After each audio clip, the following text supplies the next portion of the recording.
Membangun gedung tinggi itu kan udah rumit ya. Tapi coba bayangin deh, gimana kalau Anda harus bangun di atas tanah yang goyang terus? Nah, disinilah tantangan sesungguhnya muncul. Gimana caranya bikin bangunan yang super aman, tapi harganya juga masuk akal? Ini nih pertanyaan yang nilainya bisa miliaran dolar, yang bikin para insinyur dan developer pusing tiap hari. Emangnya kalau mau aman, harus selalu mahal ya? Atau jangan-jangan ada cara yang lebih pintar? Oke, yuk kita bedah dilemanya. Biar kebayang, kita langsung aja lihat ke daerah yang resiko gempanya wah tinggi banget. Ambil contoh Indonesia. Kita kan ada di cincin api Pasifik. Jadi ya, mau nggak mau, soal tahan gempa ini jadi super penting dalam konstruksi. Dan seringnya mahal. Misalnya Jakarta, kota super padat. Ada sebuah tesis keren dari Universitas Persada Indonesia YAI yang ngeliatin gimana pentingnya bikin gedung-gedung di sana, terutama sekolah ya, itu tahan gempa. Tapi ya itu tadi, setiap kali mau diperkuat, biayanya biasanya langsung bengkak. Tapi tenang, para insinyur itu pinter-pinter. Mereka punya satu metode andalan buat mecahin dilema ini. Sebuah pendekatan yang bisa dibilang ngubah total cara kita mikirin soal biaya dan fungsi. Namanya value engineering atau rekayasa nilai. Eits, ini bukan soal potong budget asal-asalan ya. Sama sekali bukan. Ini tuh lebih ke proses yang sistematis, di mana kita bedah fungsi tiap komponen bangunan, terus kita cari cara paling efisien buat mencapai fungsi itu. Jadi intinya gini, ini bukan soal jadi murahan, tapi soal jadi cerdasan. Gimana caranya dapat hasil terbaik dari setiap rupiah yang kita keluarin? Poin utamanya, kita nggak ngorbanin kualitas atau keamanan. Sama sekali nggak.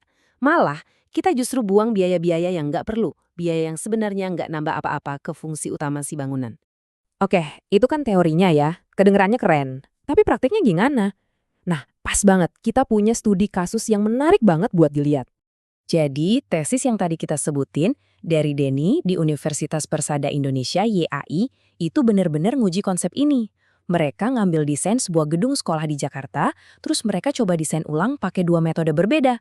Tujuannya buat lihat mana sih yang ngasih hasil paling oke. Jadi, di ring tinju ini ada 3 kontestan. Pertama, ada desain asli.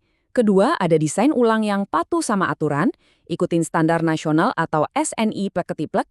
Dan yang ketiga, ini yang menarik. Ada desain ulang berbasis kinerja. Nah, bedanya apa sih? Gini deh, metode yang sesuai aturan itu kayak kita masak pakai resep. Pokoknya ikutin aja semua langkahnya, biar kuat. Kaku banget. Nah, kalau yang berbasis kinerja, ini jauh lebih canggih. Bayangin, ini kayak crash test buat mobil, tapi versi digital buat gedung. Jadi bukan cuma ngikutin aturan, tapi kita bikin simulasi di komputer buat lihat gimana gedung ini bakal bereaksi pas kena gempa beneran. Dari situ, baru deh kita atur desainnya biar mencapai target keamanan yang kita mau. Nah, disinilah ceritanya jadi seru banget. Penasaran kan sama hasilnya? Yuk kita lihat. Oke, hasil pertama. Desain ulang yang sesuai aturan itu, ya seperti yang kita duga, bangunannya jadi lebih aman. Tapi, ada tapinya, ada harga yang harus dibayar. Harganya berapa? Cuma buat balok strukturnya aja, ini salah satu bagian paling mahal loh. Biayanya bengkak sampai hampir 25%. Nah, ini dia kan dilema klasiknya. Lebih aman iya, tapi ya jauh lebih boros. Tapi, gimana kalau ada cara buat jadi lebih aman, tapi dengan biaya yang justru lebih sedikit? Disinilah desain berbasis kinerja masuk dan jujur aja membalikan semua logika yang ada.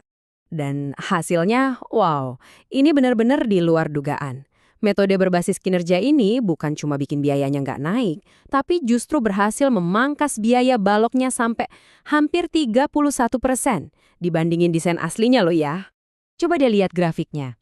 Kelihatan banget kan perbedaannya? Yang satu bikin biaya nambah 1/4, yang satunya lagi malah motong biaya hampir 1/3. Ini penghematannya gede banget. Tunggu dulu, lebih murah berarti nggak seaman itu dong. Nah, salah. Desain yang lebih murah ini ternyata sama sekali nggak ngorbanin keamanan. Malah sebaliknya, dia berhasil mencapai target keamanan yang lebih tinggi lagi.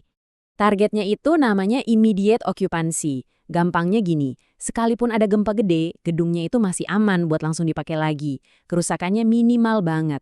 Jadi anak-anak bisa langsung balik sekolah, rumah sakit bisa tetap jalan. Ini tuh bisa dibilang standar paling top buat bangunan-bangunan krusial. Oke, jadi apa artinya semua ini buat kita ke depannya? Buat masa depan konstruksi? Ini tuh bukan cuma soal satu gedung sekolah di Jakarta aja. Ini soal cara pikir yang baru dalam dunia konstruksi.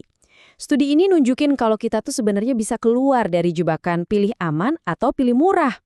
Poin utamanya adalah analisis yang lebih cerdas itu ternyata bisa menghasilkan bangunan yang lebih aman dengan biaya yang lebih rendah. Kita bisa dapat dua-duanya, aman dapat, hemat juga dapat. Jadi, kalau kita ternyata bisa bangun sekolah, rumah sakit, dan gedung-gedung penting lainnya, jadi lebih aman, sekaligus lebih terjangkau, pertanyaannya sekarang apa lagi yang kita tunggu? Teknologinya udah ada, metodenya jelas, tinggal gimana kita mau pakai ini buat bangun kota-kota yang lebih tangguh, lebih aman, dan tentunya lebih cerdas buat kita semua di masa depan?